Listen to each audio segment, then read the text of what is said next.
Hello student, welcome back to my YouTube channel. Student, आज हम एक नया टॉपिक पढ़ेंगे, सरल वाक्य, संयुक्त वाक्य और मिश्र वाक्य। इनको हम समझेंगे कि सारे वाक्य क्या होते हैं, कैसे होते हैं, उनको पहचानने की क्या विधियाँ होती हैं और परिवर्तित कैसे कर सकते हैं एक वाक्य से दूसरे वाक्य में। तो इन तीनों ही वाक्य को समझने से पहले हम थोड़ा सा समझते हैं कि वाक्य क्या है। ठीक है, वाक्य क्या है, इसके कितने भेद होते हैं, इसको हम थोड़ा संक्षिप्त में समझते हैं। अब देखिए स्टूडेंट, वाक्य को समझने के लिए सबसे पहले कि हम जानते ही हैं कि शब्द जो है वर्ण से वर्ण मिलते हैं तो शब्द की रचना होती है। उसी तरह जब शब्द से शब्द मिलते हैं तो वो वाक्य की रचना होती है।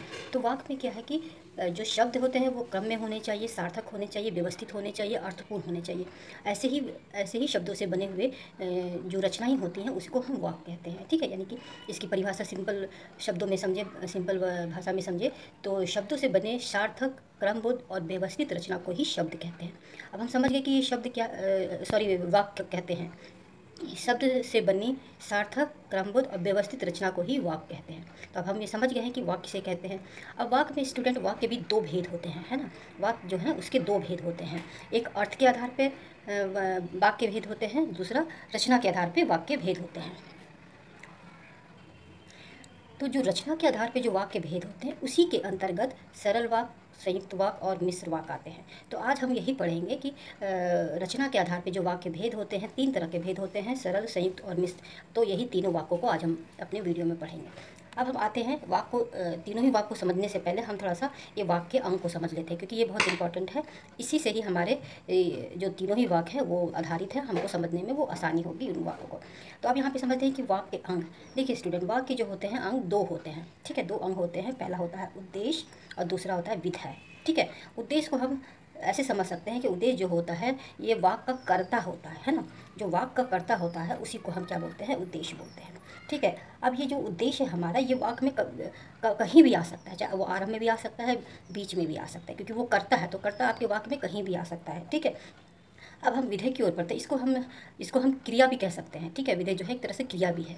तो वाक्य का वह भाग जो कर्म और क्रिया के साथ जुड़ा हुआ होता है। ठीक है ना, वाक्य का वह भाग जो कर्म के साथ और क्रिया के साथ जुड़ा हुआ होता है। और इसमें क्या है, कर्ता के बारे में जो कुछ भी बताया जाता है, यानी कि जो हमने पढ़ा है उद्देश्य वही कर्ता है हमारा, उसके बारे में जो बताया जा रहा है, वाक्य आगे भाग में जो बताया जा रहा है उसी को हम क्या कहते हैं, विधेय कहते हैं।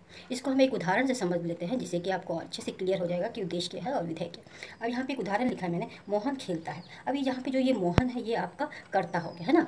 कर्ता मतलब काम करने वाला, ये कर्ता हो गया। वो क्या काम कर रहा है, वो क्या क्रिया कर रहा है, वो क्या कर्म कर रहा है, खेलने का कर्म कर रहा है। तो ये आपका क्या हो गया, विधेय हो गया। अब तो आप समझ गए होंगे कि उद्देश्य और क्रिया या विधेय क्या होता है, ये आप समझ गए होंगे। वाक्य दोनों अंग को आप अच्छे से समझ गए होंगे। अब हम अपना वाक्य, तीनों ही जो हमारे वाक्य हैं, सरल, संयुक्त और मिश्रित, उसको हम शुरू करते हैं। कि सबसे पहले हम इसकी परिभाषा वगैरह को समझेंगे। चलिए स्टूडेंट, आगे बढ़ते हैं।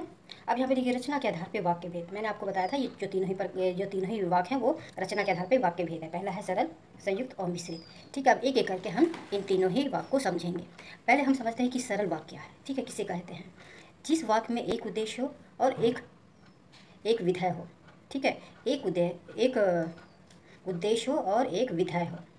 विधेय यानी कि क्रिया, यानी जिस भी वाक्य में एक हमारा कर्ता हो और एक हमारा कर्म हो या क्रिया हो, उसी वाक्य को ये सरल वाक्य कहते हैं। उदाहरण से समझते हैं, बच्चे मैदान में खेल रहे हैं। अब यहाँ पे बच्चे जो है वो क्या हो गए, हमारे उद्देश्य हो गए, कर्ता हो गया। और मैदान में वो क्या कर रहे हैं, मैदान में वो खेल रहे हैं। तो मैदान में वो खेल रहे हैं, ये पूरा का पूरा जो हो गया ये हमारा वाक्य जो ये यहाँ मैदान में खेल रहे हैं, ये वाला भाग जो हो गया ये हमारा विधेय हो गया।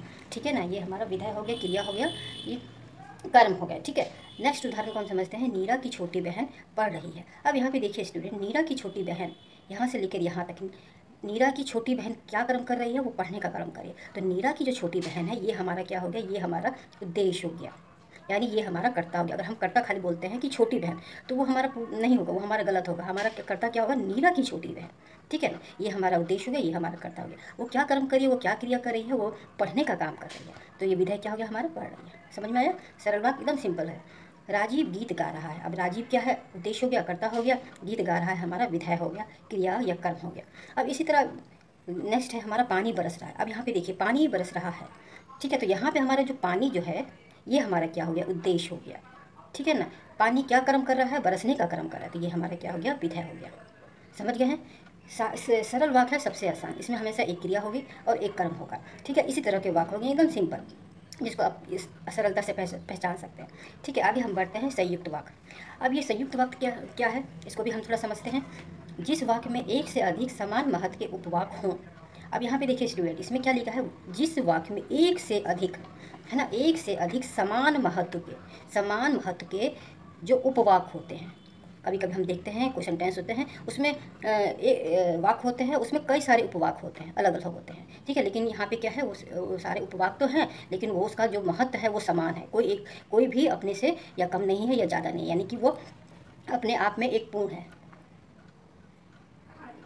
अधिक उपवाक होते हैं लेकिन वो समान महत्व वाले होते हैं, ठीक है। अब यहाँ पे है, लेकिन उसके साथ ये भी एक कंडीशन जुड़ी है, ये भी एक शर्त जुड़ी है कि वो दोनों उपवाक किससे जुड़े होने चाहिए, वो दोनों उपवाक योजक पदों से जुड़े हुए होने चाहिए। अब यहाँ पे योजक पद क्या है, अथवा, और, या, किंतु, परंतु, इसलिए, इन सभी को क्या बोलते हैं, योजक पद बोलते हैं। ये योजक पद बोलते हैं, और ये योजक पद जो है वो दो उपवाकों को जोड़ते हैं, ठीक है ना। यहाँ पे मैंने क्या कहा, दो उपवाकों को जोड़ते हैं, ठीक है।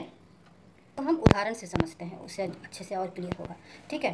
पहला उदाहरण क्या है, शीतल चित्र बना रही है और रमन पतंग उड़ा रहा है। अब इसमें देखिए, शीतल पतंग उड़ा रही है, ये एक वाक हो गया, है ना, और रमन पतंग उड़ा रहा है, या एक वाक है, यानी कि ये दोनों ही उपवाक हो गए हैं। लेकिन जब इनको यहाँ पे और से जोड़ा हुआ, यानी कि इस योजक पद से, ये इसको योजक पद बोलते हैं, ये योजक पद से ये दोनों उपवाक जुड़े हुए हैं, ठीक है ना। संयुक्त वाक का यही पहचान है कि दो उपवाक ये संयुक्त पदों से जुड़े हुए होंगे, ठीक है। दूसरा उदाहरण देखते हैं, तुम चलोगे या मैं अकेले जाऊँ। यहाँ पे देखिए, ये क्या है, योजक पद है, और ये योजक पद से ये एक ये उपवाक तुम चलोगे, ये दूसरा उपवाक मैं अकेले जाऊँ, इससे ये जुड़ा हुआ है। तो ये क्या हो गया, तुम चलोगे या मैं अकेले जाऊँ, ठीक है।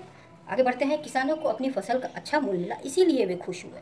अब यहाँ पे देखिए, किसानों को अपनी फसल का अच्छा मूल्य मिला, या एक वाक हुआ, दूसरा वे खुश हुए, ये एक उपवाक है। तो यानी ये दोनों ही जो उपवाक हैं वो किससे जुड़े हुए हैं, इसलिए से जुड़े हुए हैं, यानी कि जो ये इसलिए है इसको योजक पद बोलते हैं, और ये इससे जुड़े हुए हैं, ठीक है। अब यहाँ पे एक उदाहरण और है, रोहित और मोहित पक्के दोस्त हैं। अब यहाँ पे देखिए, रोहित और मोहित पक्के दोस्त हैं। स्टूडेंट, इस तरह के जो वाक होते हैं वो सरल वाक है, ये सरल वाक है, ठीक है, ये संयुक्त वाक नहीं है। क्यों ये संयुक्त वाक नहीं है, क्योंकि यहाँ पे देखिए, ये रोहित और मोहित ये दो शब्द हैं, ये दो शब्द और से जुड़े हुए हैं। लेकिन हमारा संयुक्त वाक का जो परिभाषा है उसमें क्या है, जिस वाक में एक से अधिक उपवाक हो।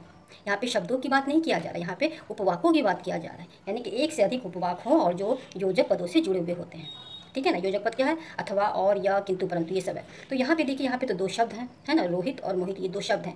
तो इस तरह के जो वाक होंगे वो संयुक्त वाक ना होकर के सरल वाक होगा, ठीक है, समझ में आ गया। यहाँ पे देखिए, और शब्द यदि वाक की जगह दो शब्दों के जोड़ने का कार्य करे तो वह संयुक्त वाक नहीं होता है, ठीक है। वाक की जगह अगर ये शब्द, ठीक है ना, दो शब्दों को जोड़ने का काम करता है ये, और तो यह उपवाक, ये जो है पूरा का पूरा वाक संयुक्त वाक ना होकर के वो सरल वाक होता है। समझ में आ गया, आगे बढ़ते हैं। अब आगे हमारा लास्ट वाक है मिश्रित वाक, ठीक है। मिश्र वाक और मिश्रित वाक दोनों ही एक है, इसमें कन्फ्यूज होने की जरूरत नहीं है, आवश्यकता नहीं। अब यहाँ पे समझते हैं कि मिश्र वाक क्या है, जिस वाक में दो उपवाक एक दूसरे के बिना पूर्ण ना लगे, ठीक है, एक उपवाक प्रधान हो और शेष उस पर आश्रित हो। यानी कि जो मिश्र वाक होता है, एक वाक जो है वो उपवाक प्रधान होता है, और शेष जितने भी उपवाक हैं वो उसी पर आधारित होते हैं। यानी कि वो दोनों ही उपवाक एक दूसरे के बिना पूर्ण अर्थ नहीं देते हों, वो एक दूसरे के बिना अपने आप को पूर्णतः, एक दूसरे के बिना वो पूर्ण अर्थ नहीं देते हों। तो ऐसे वाकों को हम क्या बोलते हैं, मिश्र वाक, ठीक है। अब इसको उदाहरण से भी हम समझ लेते हैं। अब यहाँ पे एक उदाहरण लिखा है, सब जानते हैं कि यह हार पूजा का है।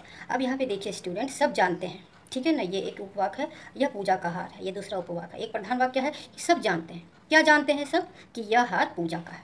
समझ में आ गया। अगर हम सिर्फ ये बोलते कि सब जानते हैं तो कोई अर्थ नहीं दे रहा है, यह हार पूजा का, एक तरह से समझ में तो आ रहा है यह हार पूजा का, लेकिन ये दोनों एक दूसरे के ऊपर आश्रित हैं, ठीक है, ये दोनों एक दूसरे के ऊपर आश्रित है। इन दोनों के बिना यह जो वाक है वो पूरा कंप्लीट या पूर्ण अर्थ नहीं दे पा रहा है।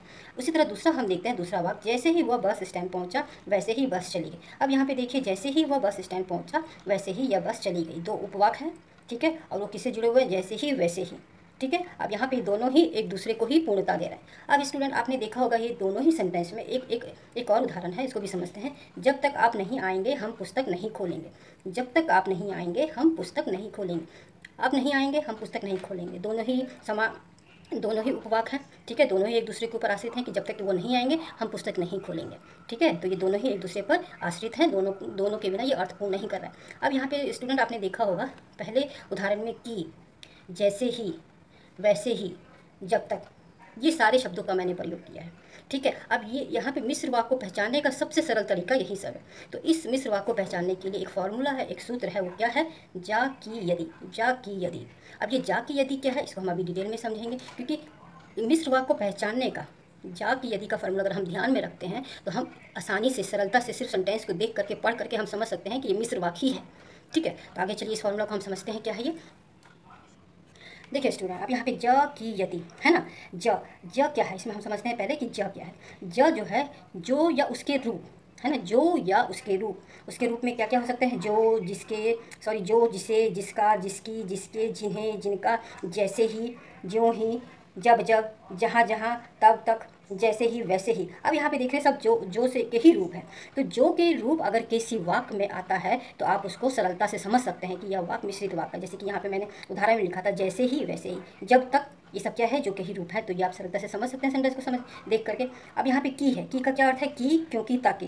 किसी भी सेंटेंस में की, क्योंकि, ताकि। यहाँ पे ऊपर वाले उदाहरण में हमने पढ़ा था कि सब जानते हैं कि यह पूजा का हार। अब इसको देख करके, पढ़ करके समझ सकते हैं कि ये मिश्र वाक्य है। तीसरा है यदि। अब यदि वाले में कैसे आते हैं? जो कि जोड़े वाले शब्द होते हैं। जोड़े वाले शब्द मतलब जैसे कि यदि, या फिर अगर डैश डैश तो, ठीक है, यद्यपि डैश डैश तथापि, चूंकि डैश डैश डैश इसीलिए, जैसे ही डैश डैश डैश वैसे ही, ज्यों ही डैश डैश डैश त्यों ही, जबकि डैश डैश डैश फिर भी। तो ये क्या है? जोड़े वाले शब्द हैं। तो इन शब्दों को, इन सारे शब्दों को आप अपने दिमाग में एकदम से याद कर लीजिए कि इस तरह के शब्द हमको अगर वाक्य में आते हैं तो ये निश्चित रूप से मिश्रित वाक्य ही होंगे। ठीक है, आगे बढ़ते हैं, उदाहरण से हम समझते हैं इसको।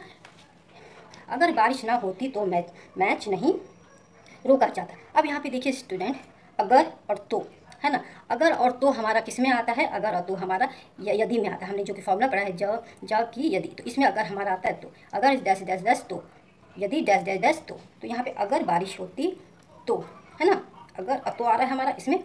ठीक है, इस वाले में यदि में आ रहा है तो ये हमारा क्या, हम देख के पहचान सकते हैं कि ये मिश्र वाक्य है। चलिए दूसरा उदाहरण है कि उसने कहा कि मैं निर्दोष हूँ। उसने कहा कि, यहाँ की आ रहा है, हम देख रहे हैं, ठीक है ना। तो ये हमारा किस में आता है? की में आता है। ठीक है, तो ये हमारा क्या हो गया? मिश्र वाक्य हो गया। ये हम देख के समझ गए ये हमारा मिश्र वाक्य है। अब दूसरा उदाहरण है, नेक्स्ट वाला, जैसे ही आंधी आई वैसे ही सभी बच्चे पार्क से घर की ओर दौड़ पड़े। अब यहाँ पे देखिए, जैसे ही, वैसे ही, ये हमारा ज के रूप में आता है ना, ज के रूप में भी आता है और हमारा जोड़ वाले डैश डैश में भी आता है, जो कि हमारा जो फार्मूला है ज की यदि, इसी में आता है हमारे। तो ये क्या होगा? ये हमारे मिश्र वाक्य हो गए। पहचान लिया हमने झट से। उसका नेक्स्ट है, यह वही बालक है जिसे इस बार वीरता का पुरस्कार मिला है। अब यहाँ पे देखिए, जिसे, है ना, हमारे वाक्य में जिसे आया है ना, ये भी ज का ही रूप है ना। तो हम देख करके समझ जाएंगे ये मिश्र वाक्य है। तो इस तरह हम ये जो हम अपना फॉर्मूला, इसको हम दिमाग में रखेंगे। इसमें कौन कौन से शब्द आते हैं? ज के सारे रूप, क में की, क्योंकि, यदि, सॉरी, ताकि, और यदि में आता है यदि डैश डैश डैश तो, अगर डैश डैश है तो, जोड़े वाले जो शब्द आते हैं वो सारे इसमें आते हैं। अगर हम उसको दिमाग में रखेंगे तो हमारे एग्जाम में किसी भी तरह का अगर वाक्य आते हैं जिसमें ये सारे हैं तो हम उसको झट से समझ सकते हैं कि ये हमारा मिश्र वाक्य है। ठीक है स्टूडेंट, तो ये तीनों ही वाक्य मैंने आपको इसके परिभाषा और एग्जाम्पल से आपको समझा दिया है। ठीक है, अगले वीडियो में मैं इसको पहचानने का तरीका और परिवर्तित करना बताऊंगा। स्टूडेंट देखिए, ट्रिक जितना जरूरी होता है उतना जरूरी कॉन्सेप्ट क्लियर होना भी जरूरी है। अगर हमारे इस वाक्य के सारे कॉन्सेप्ट हमको क्लियर है तो किसी भी तरह का वाक्य है हम उसको पहचान सकते हैं कि ये कौन से वाक्य हैं, सरल है, मिश्र है या फिर संयुक्त है। ठीक है स्टूडेंट।